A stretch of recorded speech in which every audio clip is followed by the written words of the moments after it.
timings. I would say like the planning in I think my team wasn't I was new to the company and I couldn't understand how things are going on. And it usually takes me, if you enter a new company, it usually takes you some time to understand the processes or the, things that are going on inside the team.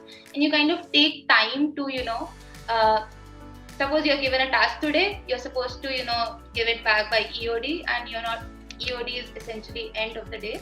And you are maybe not able to do it. That's because you're new to the company, you're still learning, you don't know. I think for me, I would suggest a proper planning. A better estimation is the most important thing. Even if it takes, suppose it's not something that you cannot do in a day, just take half a day extra, give a additional effort estimate.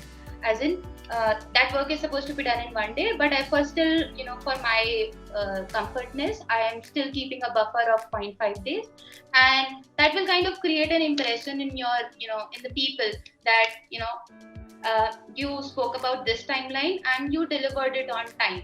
So I think planning your task with the right effort estimate is the best thing you can do for your analytics profile.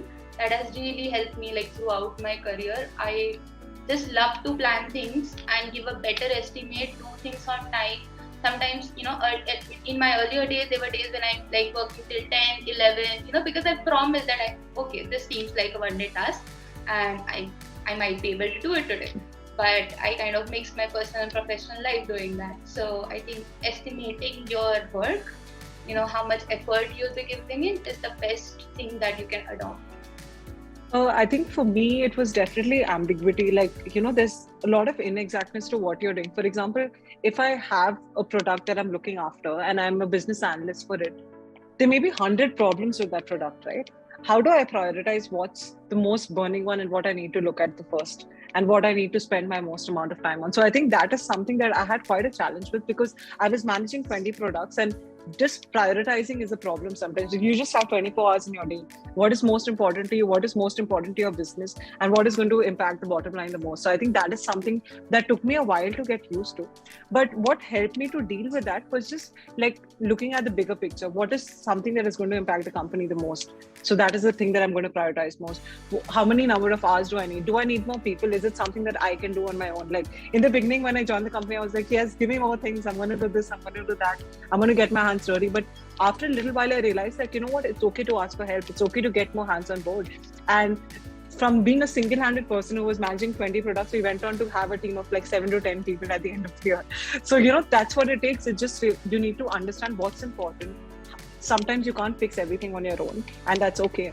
And you need to prioritize what you need to work on and what's going to impact your business the most. So I think making sure you get that bigger picture in your mind, understanding that, I think is key. I think there are two key challenges that I look at over here. One is covered by Astha, which is time management over here. Because what happens is when you're new to an organization, you feel like, you cannot say no to them. If they're giving you a certain amount of work, you have this hesitation that, what if I say no and have a bad impression in the initial days or something. So you end up working for tons of hours. And after a certain period of time, then you realize that, this is not how I can work in a longer run.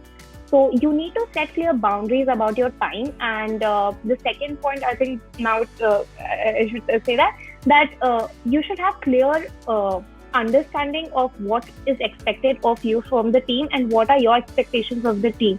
I think it is very important so that everyone is on the same page, so that it does not come into a scenario where, neither of you guys are understanding what is supposed to be done here and at what time it was supposed to be done. I think I'm making this confusing, but bottom line is that have clear timing expectations that, I realized this after, I think, 6 months, because I think for the first 6 months, I was working for 10 to 12 hours, which is really toxic, I would say. You need to set boundaries that, I understand that, some days work requires you to do certain things by the end of the day, and you should, give into that. But it should not be an everyday scenario. It should be once you've started your day, it should end, because if you're joining a company, you're not just taking the compensation. You join a company against the pay and benefits that they provide. You should take all your paid vacation days, and you should never shy out for that. So my advice would be very critical of your time. And second thing, have clear expectation settings from your manager, that what you have from them and what they have, and work on those.